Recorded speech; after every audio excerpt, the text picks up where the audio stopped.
Hello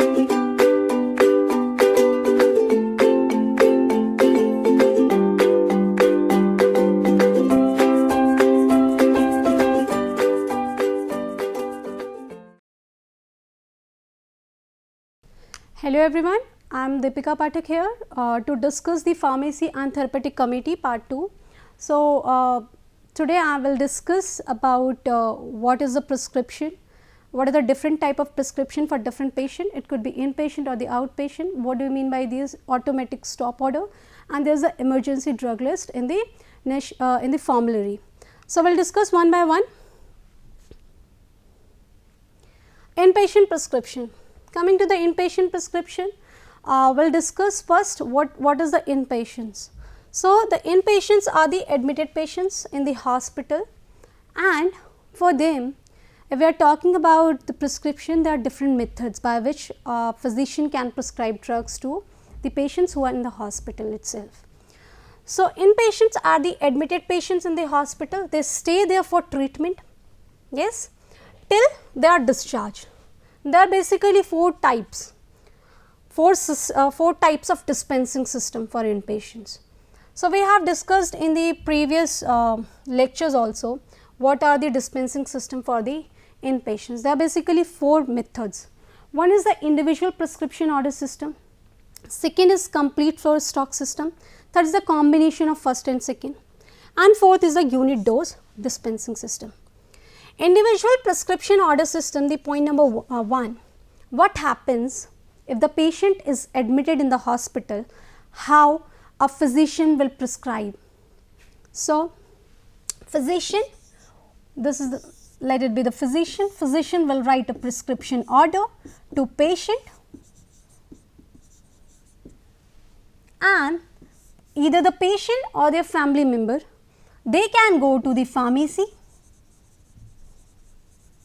they will take whatever the medications are written on the prescription order, and they will pay what are these are some of the medication which is written, the patient can take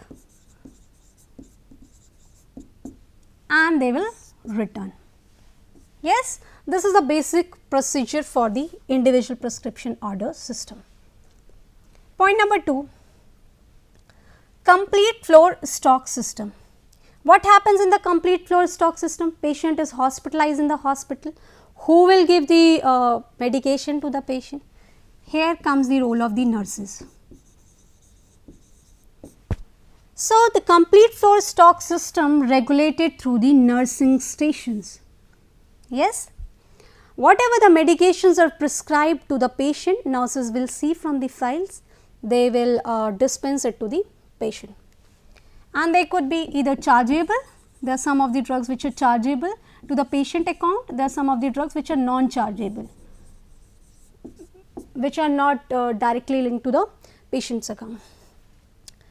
Point number 3, in some of the hospitals, what the hospitals are doing, they are following the combination of both of the methods, means they are following the individual prescription order, the patient or their family members can go directly to the pharmacy, they are regulating the medication, means the pharmacist is regulating the medication, they are taking all the in charge of the medications which is written in the prescription. So, the hospitals can follow individual prescription as well as the complete floor stock system, means by the nursing stations. So, both of the methods can be used in this. Point number 4, the unit dose, as the name shows, unit dose dispensing system. What happens there? The physician will write, here physician will write the prescription for unit dose, yes, for a single day dose. So, it is charged only on the basis of whatever the unit dose is prescribed or dispensed to the patient. So, it is charged on the daily basis. This is called the unit dose dispensing system. These all the methods can be used for the prescribing and dispensing for inpatients. Now coming to the outpatient prescriptions. So, outpatient means before the prescription, how the outpatients are prescribed. Before this we will discuss what is the outpatient. So, outpatient refers to the patients not occupying beds, means they are the patients, they will go to the hospital for the consultation. In the hospital there is a department called as OPD, means the outpatient department.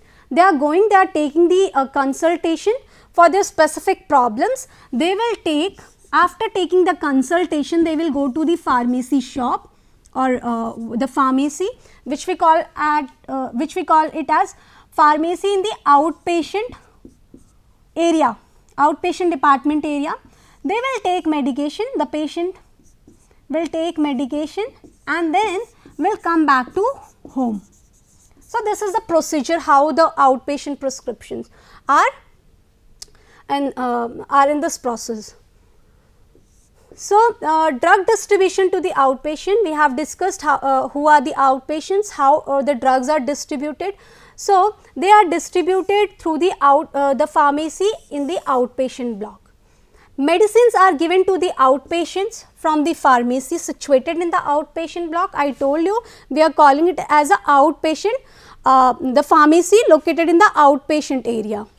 They are receiving the treatment only after the consultation from the physician. Without of the prescription, they can't take the medication.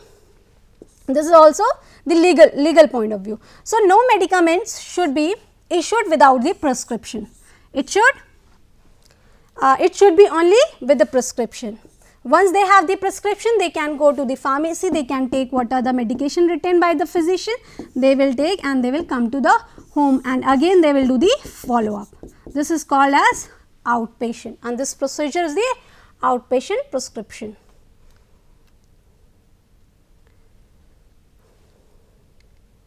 After the issued has been made, the quantities supplied must be recorded. Whatever the medication the pharmacist will give to the patient, after it will maintain the inventory. Yes, they will maintain the inventory record. Now, there is another topic which is called as automatic stop order. What do you mean by this automatic stop order?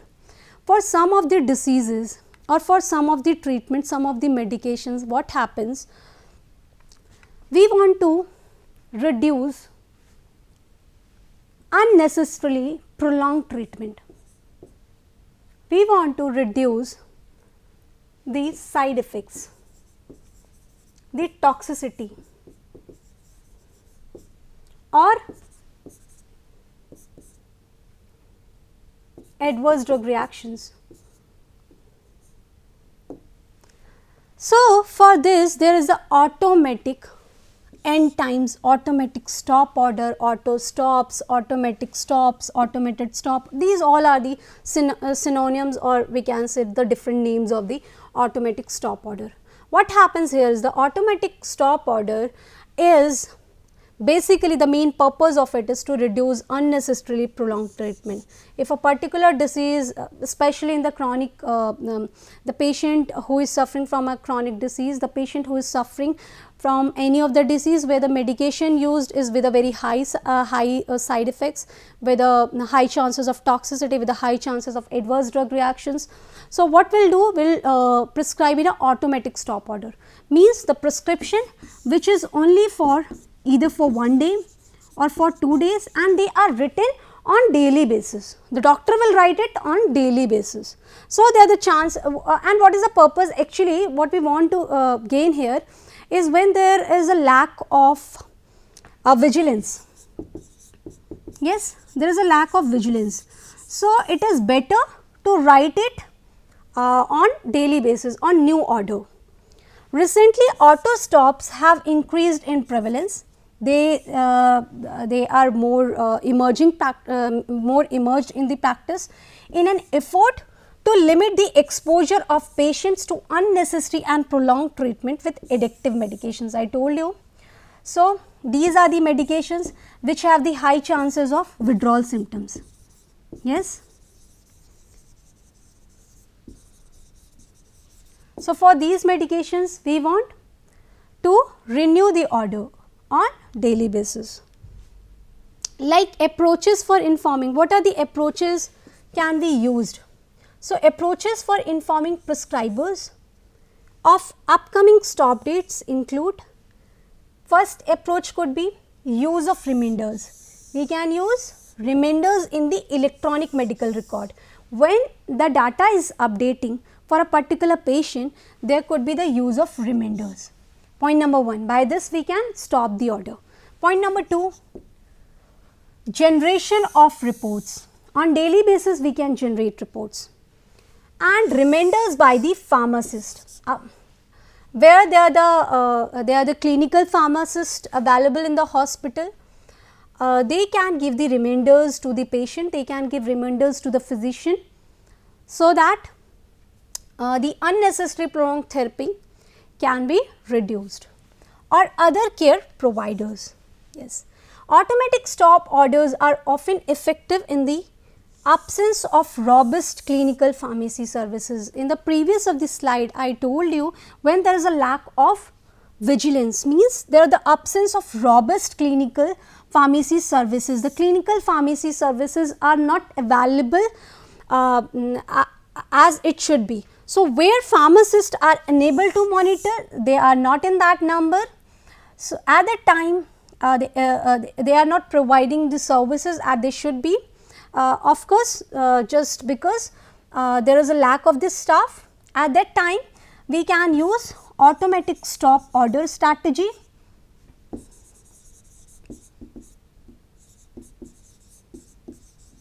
And what physician will do? On the first day, if the physician has written a patient will take drug A OD, so after the 24 hours or it could be after the 48 hours, the dispensing of the drugs will be stopped by the nurses. Yes. Another day what happens, the doctor will renew it, means if it is required for the patient, it is a part of the treatment, then doctor will write again the drug A OD like this. So, in this way, the automatic stop order strategy, if the physician is following it, what happens? It will reduce the unnecessarily prolonged therapy, it will reduce the side effects, the toxicities which is associated with some of the categories of specific some of the drugs, like addictive drugs are there are some of the antibiotics. So, we can use the automatic stop order. So, automatic drug stop order, this is one of the automatic drug stop order. They are the patient name, room, medications, the drug A, drug B, drug C, drug D. According to the hospital policy, in some of the hospital or for some of the medication, it is for the 1 day or for the 2 day. So, here according to the hospital policy, the medication listed above will discontinued, okay, at the date and time noted above. So, here the time is noted like it is for the 1 day only, yes, it is for the 2 day only, for 48 hours, for 24 hours. So, like this it is written in the automatic stop order. Importance. In the previous slide also we have discussed what are the importance here. Prevents unnecessarily prolonged therapy. From the starting of this topic, I told you it is preventing the unnecessarily prolonged therapy, especially in the cases where the drugs are potentially the drugs which are in the category of antibiotics, because they are causing the risk of the antimicrobial resistance. If a particular antibiotic should be prescribed for the 5 days and the patient had taken for the 10 days or the 15 days along for the 30 days, patient is taking, what happens? There could be the resistance. Similarly, if the patient is doing the underuse of it, Yes, overuse or underuse, both of the things can cause the resistance. So, antibiotics are causing resistance for that, and this is a major issue. So, for this we can use the automatic stop order. The doctor will write on the daily basis, after taking the sensitivity reports, the physician can prescribe the another antibiotic which patient actually needs, so that the resistance will not happen. So, prevents unnecessary prolonged therapy. Patient will not take for unnecessary basis. It is very important to check the therapy on daily basis, and it will potentially reducing risk of antimicrobial resistance, as it is a major issue. Super infection and adverse drug effects are associated with it. Now, it is reducing the drug cost. If it is not required, a particular drug is not required to the patient, why to give, why to add the cost of that drug in a therapy. So, it is reducing the drug cost. If the doctor will write on the daily basis, it will stop it. So, encourages reassessment of need to change therapy, that I was trying to tell you. It is encouraging the reassessment of need to change therapy on the basis of the sensitivity analysis, what the patient actually is suffering from, which infection the patient is suffering from, how the physician will get it, only on the basis of the test procedures, only on the basis of sensitivity analysis.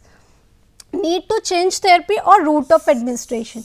If a particular drug is not affecting to the patient, the physician can change it, or the route of administration, or the formulation, or the dosage, only when the physician is following this strategy.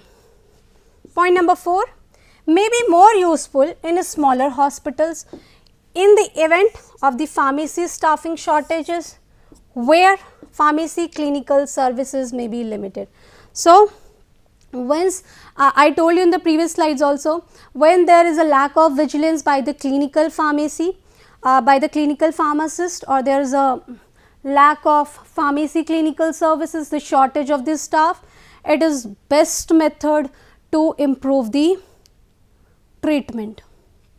Emergency drug list is one of the topic, very important topic. There are some of the conditions for which emergency drug are required, and if I am talking these are the emergency drug, so of course they are for the emergency condition. What could be the emergency condition? It could be asthmatic attack, it could be painful situation, it could be any allergic reaction, any anaphylactic reaction, it could be heart attack, it could be shock. So, these all are the emergency condition, and there are some of the drugs which are listed for the use in emergency condition. Now, we will do one by one. Emergency medicine is the medical specialty.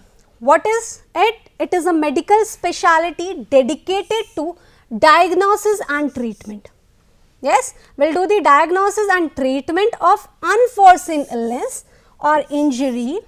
Emergency drugs are those chemical entities used in patients during life threatening. I told you these all are the life threatening situation. One is if the patient is suffering from a cardiac failure, this is a life threatening situation. The patient is suffering from an allergic reaction, these are very serious allergic reactions, anaphylactic reactions. Yes, the patient can suffer from severe pain, the patient can suffer from respiratory problem, patient is not able to breathe. These all are the life threatening situation, and in all of the life threatening situation there are some of the drugs which are listed and called as emergency drug list.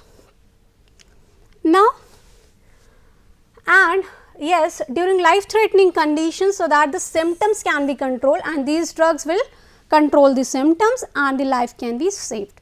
So, what are these medication? We will do one by one. One is the allergy. To treat allergy and hypersensitivity, and this could be by any of the drug or by any of the other agent, following drugs are commonly, that is written following drugs, because I told you mainly by drugs the allergies happen mainly by the drugs, are commonly used in emergency department of the hospital. So, what are the options here? We can see these all are the options here. One is the hydrocortisone sodium succinate injection. Hydrocortisone is the corticosteroid. What it will do? We have also discussed this in the pharmacology part in the pharmacy course. So, corticosteroid is a hydrocortisone, as this is example here, and this is reducing the inflammation which happens in the allergy. Adrenaline injection. In the allergy or anaphylactic reaction, what happens? There is the lowering of BP, yes, or lowering of heart rate. These all symptoms can be seen in the allergy. So, adrenaline injection can be given in the allergy, 1 mg per ml. This is the concentration. Chlorpheniramine tablets and chlorpheniramine injection, these are two formulations with a chlorpheniramine, one is in the tablet form, one is in injection form. These come under the antihistaminic, means the anti-allergic drugs. So, these are the options which can be given for the allergy at the time of emergency. Now, to reduce pain or the painkillers, this is also the emergency situation. Sometimes what happens, like here is the example of paracetamol, it is given in pain to reduce the pain. This come under the OTC also, over the counter medication. So, patient can take paracetamol, there is a dihydrocodeine for very severe pain, dihydrocodeine is given, it is in 30 mg tablet. Diclofenac, this is the non-steroidal anti-inflammatory category, dihydrocodeine is the opioid category. Similarly, there are some of the antibiotics which are prescribed for emergency situations. Yes, there are some of the surgical infections are there. There are severe sepsis infection. So, for these there are some of the antibiotics prescribed. Amoxicillin for very broad category, we can say, covering many of the bacterias or many of the microbes. Cephalexin capsules, cephalosporin category, macrolide antibiotics are there, erythromycin can be prescribed, trimethoprim, metronidazole is prescribed to the patient. Penicillin tablets are there, but we have to think of about the allergy, because antibiotics are more prone to cause the resistance. So, very important to monitor the therapy and duration also, yes, duration of the therapy. And similarly, I am talking about the resistance. There is also one of the point we will consider is the allergy. Patients are more allergic with antibiotics, especially with the penicillin category. Benzyl penicillin is there, cefuroxime injection is there, cephalosporins consisting is a broad category for various of the microbes, it can be used. There is the cardiac drugs, means the patient under heart attack,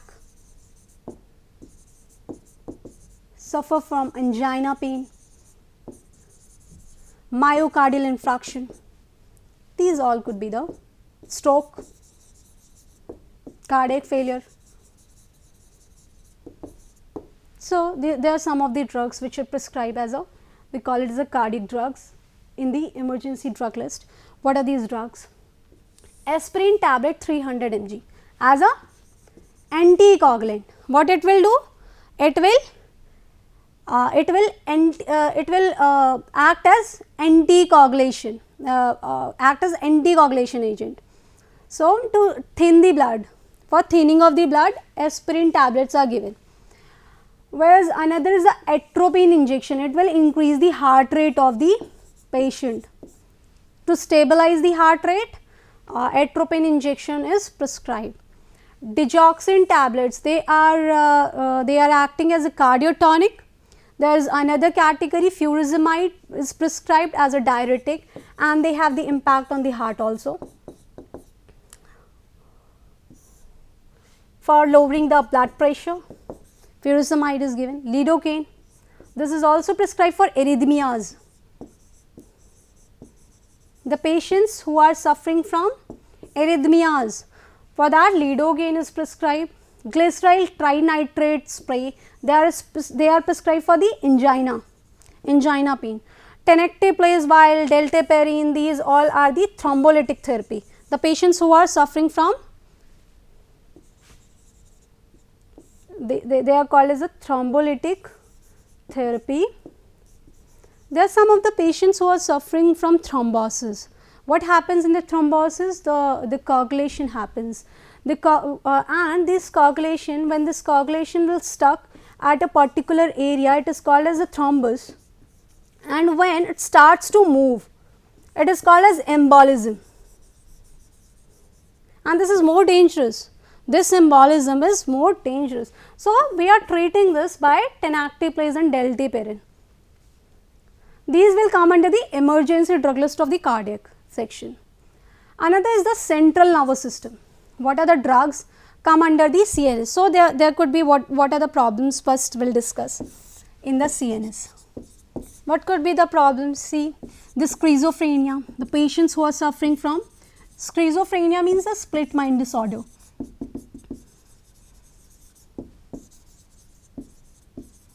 Another could be the patient can suffer from anxiety, the patient can suffer from depression, yes, the patient can suffer from seizures, means convulsions. By the way, both are different terms. So, patient can be the patient can suffer from convulsions, and of course, it could be the seizures also. We call it as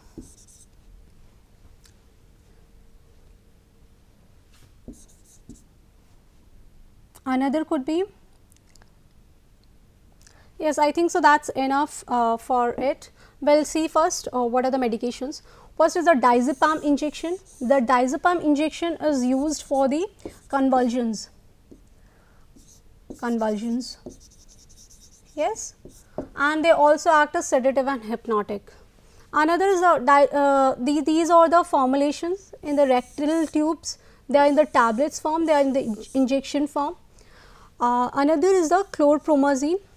Chlorpromazine injection is used, and it could be in the form of the tablets also. In injection 50 mg per 2 ml, and for the tablets it is 25 mg. And chlorpromazine is also prescribed in the schizophrenia disorder with the split mind disorder. Haloperidol is also used as anti-anxiety. The patient who suffer from the anxiety, they can be prescribed with the haloperidol by the physician. There is another category called as the diabetes. In diabetes, what happens, sometimes there is very emergency situation. Either there is a high blood glucose level or very low blood glucose level. What we call it as, in the high blood glucose level, what happens, we can prescribe a medication which will lower the blood glucose. So, insulin is prescribed to lower the blood glucose level, whereas a situation comes where there is a lowering of blood glucose level. What happens here is, we can prescribe any glucagon injection or the glucose solution. It is with a 50%, it comes with 50% concentration, whereas the glucagon injection is with 1 mg per ml. So, these all are come under the emergency drug list. Gastrointestinal tract, there are some of the medication which is causing acidity, severe acidity. Yes, the some of the drugs which are causing, which could cause, yes, nausea, vomiting symptom, diarrhea, these all come under the gastrointestinal tract. So, prochlorpromazine injection, this is a very common injection, and with this concentration come to reduce nausea and vomiting symptom. These comes with the combinations also. There is also loperamide, this is used for treating the diarrhea. The patients who are suffering from diarrhea, the severe diarrhea, they can be prescribed with a loperamide by the physician. There are some of the medications which are used for the eye, and what happens, there are some of the allergies or bacterial infections for which these preparations can be used. One is the chlorpheniramine eye ointment, this is one of the antibiotic here. Fluorescein eye drops, these eye drops can be used to treat the problems related with the eye. Now, respiratory symptoms. Respiratory symptoms means there could be the problem with the breathing. The patient is not able to breathe properly, especially we have seen the asthmatic attack. These could be the serious condition, these could be the emergency condition. What the patient could be prescribed by the physician, there are some of the examples here. Immunophilin injections, they will dilate. These medication will dilate the airways. Hydrocortisone sodium succinate, what they will do? They will reduce the inflammation because they are under the corticosteroid. So, they will reduce the inflammation of the airways. When there is an inflammation in the airways, what happens? Of course, there is a constriction of the airways. So, in the asthma, the same thing happens. So, it will reduce the inflammation of airways. Prednisolone tablets are there, this is also the corticosteroids. Salbutamol, terbutaline and ipratropium, these all are the nebulizer or the inhalers prescribed for the respiratory symptoms, means that if there is any breathing problems, and they all act as a bronchodilators. They will dilate the airways and finally improve the symptoms. So, this is all about the emergency medication. Thank you so much everyone. We will meet in the next session.